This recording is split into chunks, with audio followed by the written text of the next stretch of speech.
Welcome to the American Academy of Grief Counseling's videogram on prolonged grief or depression.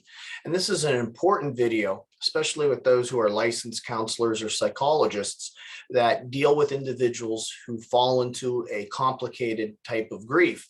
And knowing whether it's a prolonged grief disorder or if it's major depressive disorder.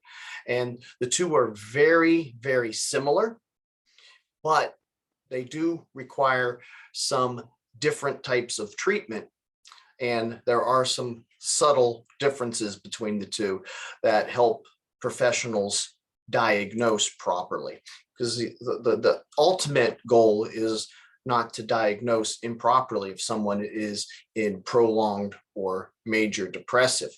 But in the end, the problem is that the acute grief, which is usually in direct correlation to the loss itself, the acute grief is never integrated into an everyday acceptance of the loss. We refer to that as properly integrated grief, where the individual still obviously is going to mourn the loss, but they're able to function and they're able to integrate the loss into their life story. Prolonged grief, though, is an inability to integrate the particular loss into one's life. And most studies show that prolonged grief sets in anywhere between 6 months to a year after, because common grieving is usually giving 6 months to a year with all of the death anniversaries, holidays that we experience without our loved ones. So prolonged grief is usually after that 6 month to 1 year point, and it fails to satisfy the requirement of integration of loss. So prolonged grief, ICD-11, looks at how it is the way that an individual who is unable to process the grief, we look as professionals how to help individuals deal with prolonged grief and to help integrate it.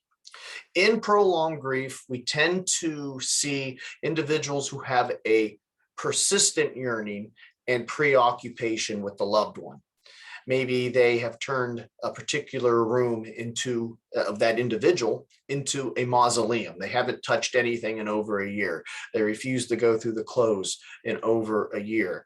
So they have a very intense preoccupation with the loved one that has prevented them from being able to integrate the loss. Additional indicators involve intense pain with anger, guilt, denial, and numbness. Now, a lot of these types of anger and guilt, denial, numbness usually deal with sometimes a complication in the grieving process that's a result of something that makes it more traumatic. Prolonged grief can sometimes be a result of a sudden death that wasn't expected, or a suicide of some type, something with a stigma.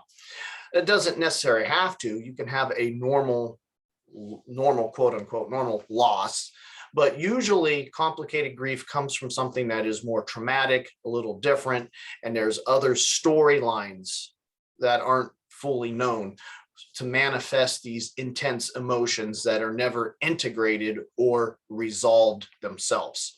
So that basically is what prolonged grief is. And it is considered something that needs to be treated through grief counseling, preferably a licensed counselor, because we are dealing now with complications. We're not dealing with just basic loss. So you may have a certified grief counselor or grief coach who is not a licensed counselor, helping you with normal loss, helping you to take acute grief and integrate it so that it becomes integrated grief. But when we start looking at prolonged grief, ICD-11, then we're looking into more of the chartered waters of a licensed professional who also may very well be certified in grief counseling. Now, prolonged grief can lead to major depressive disorder, MDD. And we did in the beginning talk about the importance of diagnosing prolonged grief as opposed to major depressive disorder, to making that distinction, not misdiagnosing one for the other. And it's very important, but it's also very difficult at times because they're so closely related.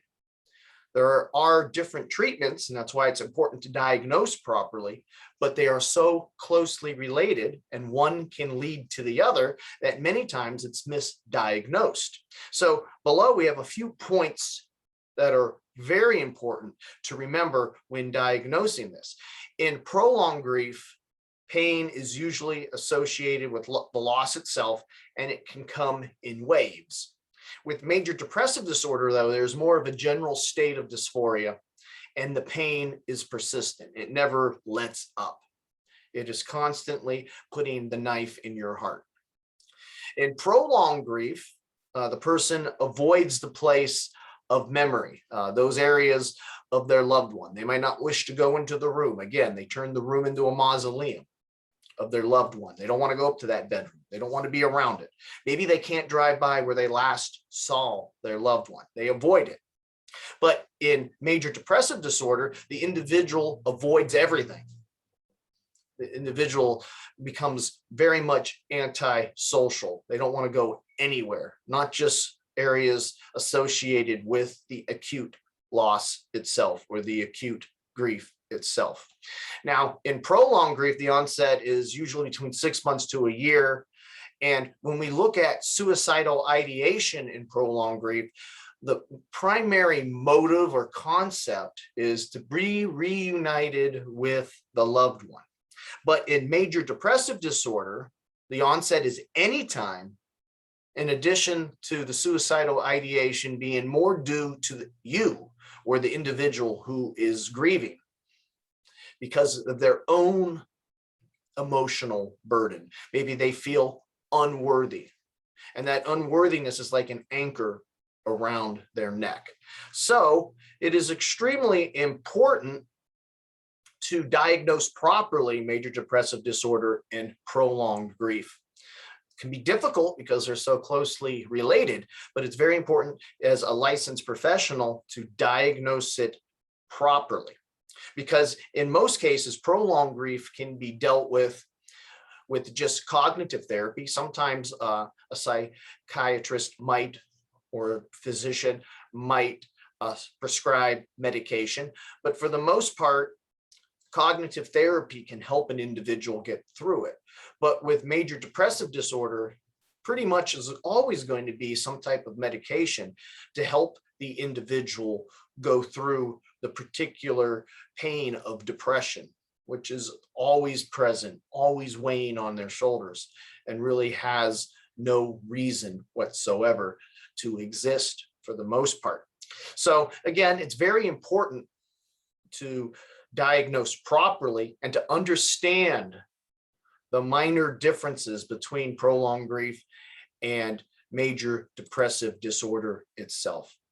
We are the American Academy of Grief Counseling. Below is a link which can take you to our course page, our program page, and there's a lot of information on that page that you can learn from about our 4-year certification, as well as the 4 core courses that can lead to certification.